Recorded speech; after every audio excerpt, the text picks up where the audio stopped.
Masih seputar kritik pedas yang dilontarkan pengamat politik Roky Gerung kepada Presiden. Kini sejumlah pakar hukum dan ahli mulai angkat bicara. Di tengah banyaknya pihak yang ngotot mempolisikan Roky Gerung, padahal tidak ada undang-undang yang bisa menjerat, mantan Kabareskrim Polri Komjen Purnawirawan Susno Duaji ikut berkomentar. Diketahui sejumlah pihak ngotot mempolisikan Roky Gerung karena diduga menghina Presiden Jokowi usai mengucapkan kata bajingan tolol untuk mengkritik Presiden. Di antaranya relawan Jokowi, pihak PDIP hingga Kepala Staf Kepresidenan Muldoko. Susno dengan tegas mengatakan jika Roky Gerung tidak akan pernah bisa dipolisikan.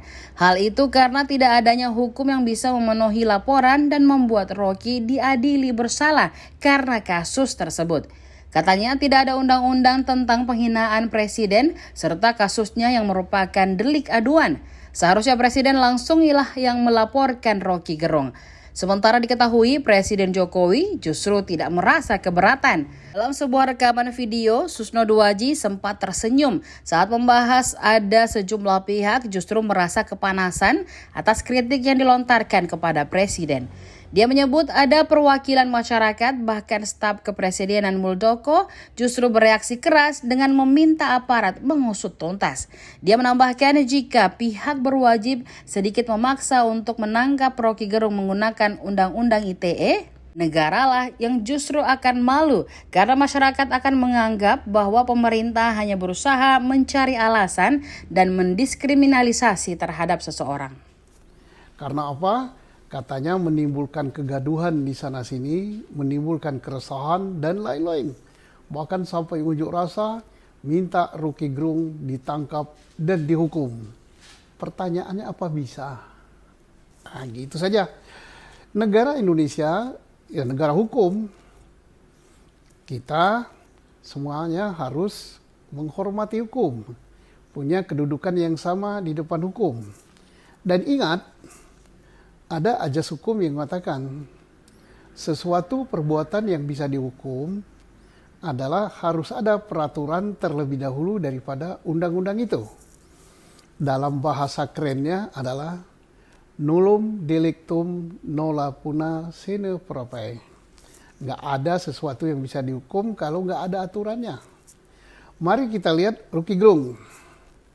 Dia menghina pribadi atau menghina jabatan presiden.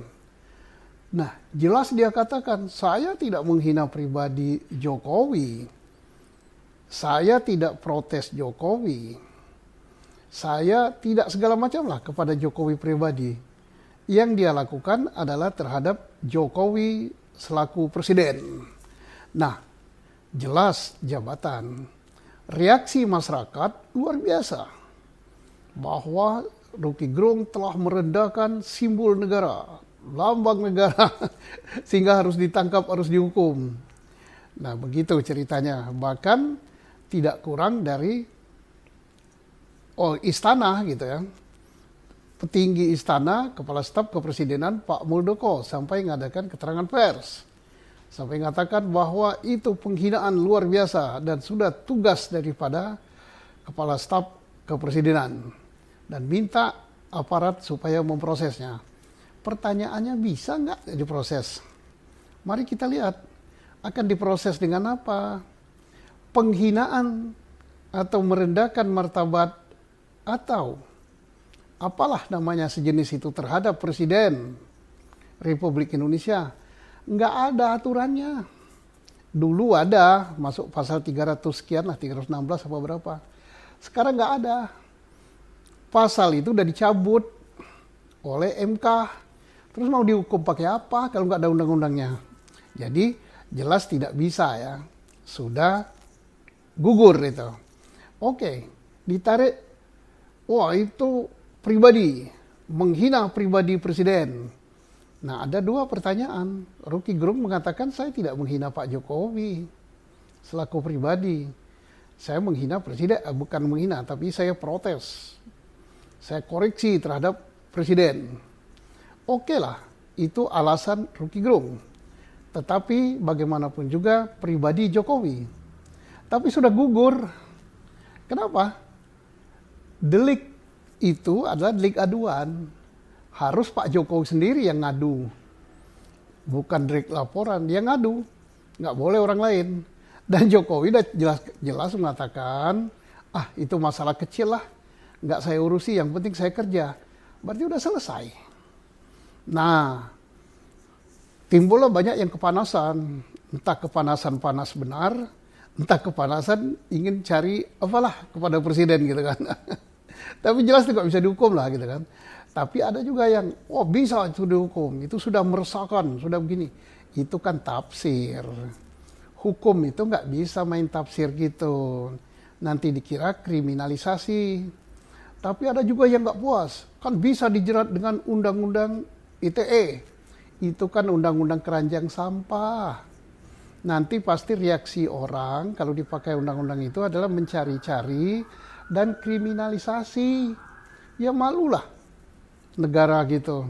Dan dengan kejadian ini siapa sih yang makin terangkat namanya? Ya jelas Pak Jokowi, pamor Pak Jokowi semakin naik, namanya semakin baik sebagai negarawan dan sebagai presiden yang tidak tebal telinga akan kritik, tidak tipis telinga akan kritik. Dia nerima kritik, bagus, jadi nama Pak Jokowi terangkat.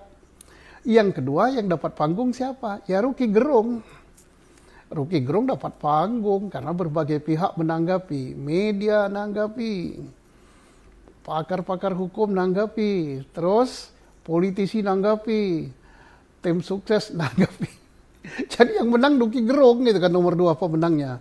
Nomor 3 yang kehilangan pamornya ya orang-orang yang merasa kepanasan, dianggap tidak ngerti hukum, dianggap tidak belajar hukum dan sebagainya. Nah inilah, jadi kita harus hati-hati. Hal ini ya nggak bisa dihukum lah. Terus undang-undang ITE yang akan diajukan mohon agar penyidik ya polisi lebih berhati-hati. Sampai nanti dikira polisi diperalat untuk hal-hal mempolitisasi hukum dan dianggap kriminalisasi. Nggak bagus lah, ini negara demokrasi, kita bebas berpendapat dan segala sesuatu diatur oleh hukum. Jadi kesimpulannya nggak bisa. Yang katakan nggak bisa itu bukan saya. Undang-undang, baca dulu, nullum delictum nona suna propria nullum delictum